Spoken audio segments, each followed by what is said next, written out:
नागपूर खंडपीठाच्या निर्णयानंतर आता 21 डिसेंबरला मतमोजणी होणार आहे। त्यामुळे आजपासून 21 डिसेंबर पर्यंत त्रिस्तरीय सुरक्षेमध्ये स्ट्रॉंग रूम मध्ये ईव्हीएम ठेवण्यात येणार आहेत। त्याचा आढावा घेतलाय प्रतिनिधी पराग ढोबळे यांनी। पाहूया।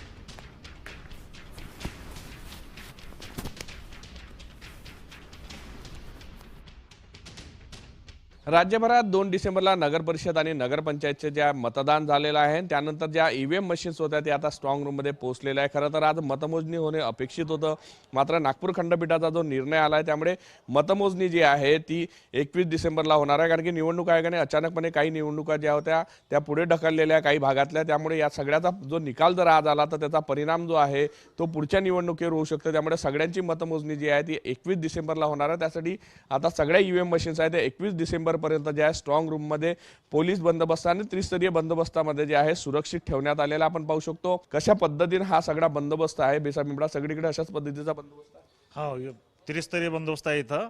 मागं पुढं पूर्ण गार्ड लागलेली आहे। आम लोकांना इथं सहज येण्याची हे नाही, परवानगी नाही।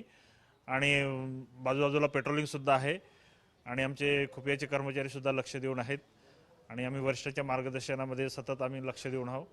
कोणती इथं अशी घटना घडणार नाही याविषयी आम्ही कर्तव्यदक्ष आहोत। व्हिडिओ जर्नलिस्ट सौरभ बोलेसह पराग ढोबळे, साम टीव्ही न्यूज, बेसापिंपळा, नागपूर।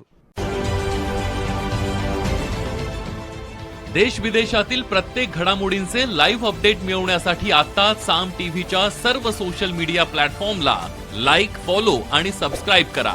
तसंच सर्व नोटिफिकेशनसाठी बेल आयकॉन प्रेस करायला विसरू नका।